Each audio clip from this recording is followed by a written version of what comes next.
మహాగణాధిపతయే నమః. శ్రీ గురుభ్యో నమః. శ్రీమాత్రే నమః. శ్రీ మహాసరస్వత్యై నమః.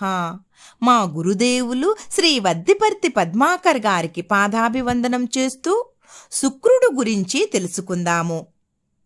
శుక్రం చతుర్భుజం దేవం అక్షమాలా కమండలం దండహస్తం చ వరదం భానుజ్వాలాంగశోభితం శుక్లాంబరం శుక్లమాల్యం శుక్లగంధానులేపనం వజ్రమాణిక్య భూపాఢ్యం కిరీటమకుటోజ్వలం శ్వేతాస్వరథమారూఢం మేరుం చైవ ప్రదక్షిణం. ఈ శుక్రుడు భృగు మహర్షి కుమారుడు. ఇతని అసలు పేరు కావ్యుడు. మృత సంజీవిని విద్య కోసం ఈ కావ్యుడు 1000 సంవత్సరములు శివుని గురించి ఘోర తపస్సు చేశాడు. ప్రతిరోజు పగలు అగ్నిలో వ్రేల్చబడిన పొగాకు నుంచి వచ్చే పొగను అధోముఖుడై చెట్టుకు వ్రేలాడుతూ తపస్సు చేశాడు. శివుడు అతని తపస్సుకు సంతసించి ప్రత్యక్షమై మృత సంజీవిని విద్యను ప్రసాదించాడు. ఒకప్పుడు అంధకాసురుడు తన సైన్యంతో శివునితో యుద్ధానికి వెళ్ళాడు. యుద్ధంలో శివగణాల వల్ల చచ్చిన రాక్షసులను కావ్యుడు తన మృత సంజీవిని విద్యతో బ్రతికించసాగాడు.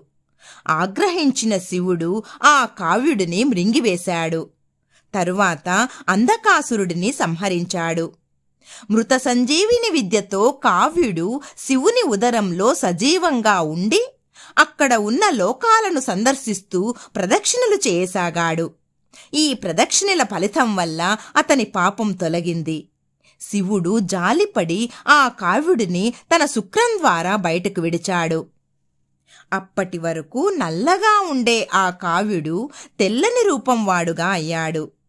వీడిని క్షమించమని పార్వతి కోరగా, తన ఉదరం నుండి పుట్టాడు కనుక కావ్యుడిని తన కుమారునిగా స్వీకరించి శుక్రం నుండి పుట్టడం వల్ల శుక్రుడు అని పేరు పెట్టి అతనిని సాగనంపాడు.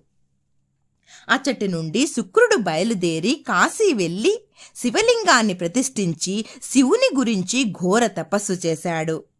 సంతోషించిన శివుడు ప్రత్యక్షమై శుక్రుడిని గ్రహంగా చేశాడు. శుక్రుడు ప్రతిష్ఠించిన లింగం శుక్రేశ్వర లింగంగా ప్రసిద్ధి పొంది ఇప్పటికీ కాశీలో పూజలు అందుకుంటుంది. ఈ శుక్రుడు రాక్షసులకు గురువై వారిని కాపాడుతూ వచ్చాడు. శుక్రుడిని భార్గవుడు అని, దైత్య గురువు అని పిలుస్తారు. ఈయన తల్లిదండ్రులు ఉషా భృగువు. ఇతను ఆగ్నేయ దిక్కుకు అధిపతి. ఉత్తరాభాద్ర నక్షత్ర జాతకుడు. ఇతను భార్గవ గోత్రీకుడు. ఇతను చంద్రునికి మిత్రుడు. స్థిర స్వభావము కలవాడు. శాంత స్వభావి. రజోగుణ ప్రధానుడు. ఇతను సమాన ఎత్తులో ఉండే బ్రాహ్మణ జాతికి చెందిన వృద్ధ రాక్షస పురుషుడు.